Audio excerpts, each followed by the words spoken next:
Akhir-akhir ini kita mendengar, membaca dan melihat berita di TV, bahwa Direktur PT Pertamina Subholding serta kontraktor kerjasama dan 7 orang lainnya ditetapkan oleh Kejaksaan Agung sebagai tersangka korupsi Rp193,7 triliun per tahun. Karena diduga telah melakukan pengoplosan Pertalite dan Pertamax untuk dijual dengan nama Pertamax. Luar biasa ya, karena korupsi jumlahnya sudah ratusan triliun rupiah. Aktor di balik korupsi ini sungguh luar biasa. Tetapi apakah perkiraan tersebut sudah memasukkan potensi kerugian lainnya, termasuk kerugian yang dialami oleh pengguna Pertamax? Mengapa begitu? Karena korupsi timah ilegal yang baru saja diputus perkaranya hingga MA, yang kerugian negaranya sebesar lebih dari 300 triliunan rupiah, juga menyertakan potensi kerugian lainnya. Berita ini menarik bagi saya. Mengapa? Begini ceritanya. Sebagai seorang pensiunan yang pas-pasan, tentu pengeluaran yang terjadi di luar normal akan menjadi pembahasan dalam keluarga. Karena itu akan sangat berpengaruh pada pengeluaran kebutuhan sehari-hari.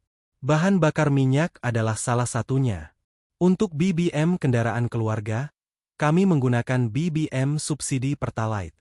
Berdasarkan pemantauan, selama 2 bulan terakhir, yaitu selama bulan Januari hingga Februari tahun 2025, kendaraan yang kami gunakan mengkonsumsi Pertalite sebesar rata-rata 8 km per liter.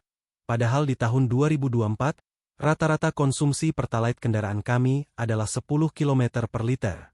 Pada akhir bulan Januari 2025, kami menservis kendaraan untuk memastikan apakah ada masalah pada kendaraan kami tersebut. Ternyata setelah diservis, konsumsi Pertalite kendaraan tetap di angka rata-rata 8 km per liter.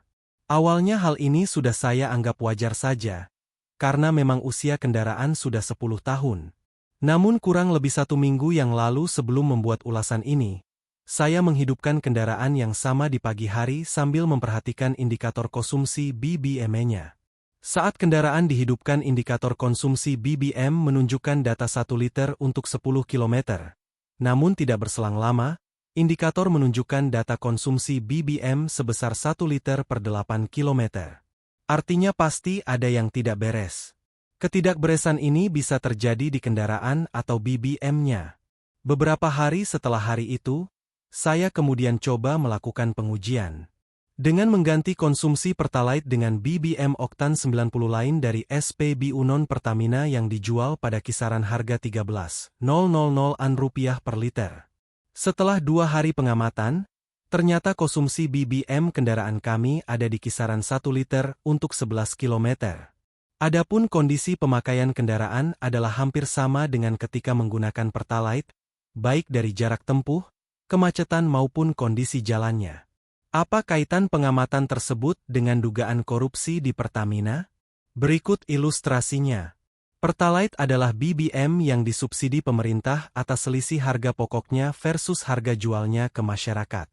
Pertalite dijual ke masyarakat dengan harga Rp10.000-an per liter, sedangkan harga BBM dengan oktan 90 lain dijual kisaran harga Rp13.000-an per liter. Secara hitungan kasar, artinya harga yang disubsidi kira-kira Rp3.000 per liter. Mutu. Mengingat Pertalite adalah BBM dengan oktan 90 maka mutunya minimal harusnya sama dengan mutu BBM beroktan 90 lainnya. Realitanya, berdasarkan pengujian saya, ternyata mutu Pertalite kira-kira hanya ada di kisaran 73% dibanding BBM beroktan 90 lainnya. Hitungan kasarnya sebagai berikut. Ketika menggunakan Pertalite konsumsi BBM kendaraan kami rata-rata adalah di 8 km per liter. Setelah kendaraan saya menggunakan BBM oktan 90 non-Pertamina, konsumsi BBM-nya menjadi rata-rata 11 km per liter. Jadi 8 dibagi 11 kali 100% hasilnya 72,73%, dibulatkan menjadi 73%. Apa yang dipermasalahkan? Karena Pertalite mutunya diperkirakan hanya 73% dari BBM oktan 90 lain yang harganya di Rp13.000 per liter, maka harga Pertalite tanpa subsidi harusnya ada di kisaran harga 73% kali Rp13.000 per liter, yaitu di harga Rp9.455 per liter. Dibulatkan menjadi Rp9.500. Lalu, merujuk pada perkiraan tersebut berarti subsidi BBM harusnya tidak diperlukan. Lalu, subsidi sebesar kira-kira Rp3.000-an per liter siapa yang menikmati? Kerugiannya. Merujuk pada dugaan korupsi di Pertamina yang sedang ditangani oleh Kejaksaan Agung, maka adalah perlu pula dicermati adanya potensi kerugian dari pengadaan Pertalite yang di bawah mutu, kira-kira begitu maksudnya. Lalu berapa besar potensi kerugiannya kira-kira?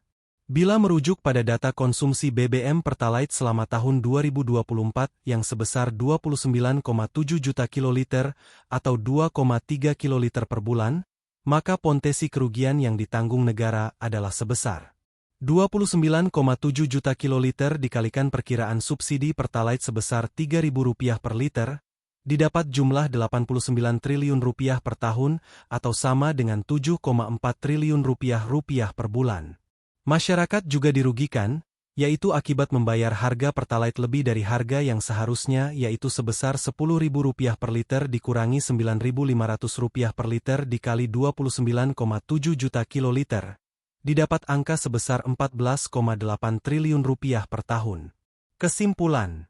Kejaksaan Agung sebagai pihak yang saat ini sedang menangani kasus korupsi di PT Pertamina Subholding yang diduga merugikan negara sebesar Rp193,7 triliun per tahun, mungkin dapat pula mendalami kemungkinan potensi ini. Mengapa? 1.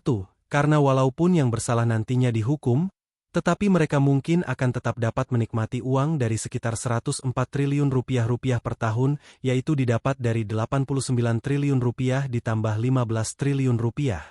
2. Bila perkiraan ini benar maka kerugian bukan saja nilai uang sesuai ilustrasi tadi, tetapi lebih besar lagi, yaitu didapat akibat dari dampak multiplier akibat penggunaan BBM Pertalite yang tidak sesuai standar mutu yang seharusnya.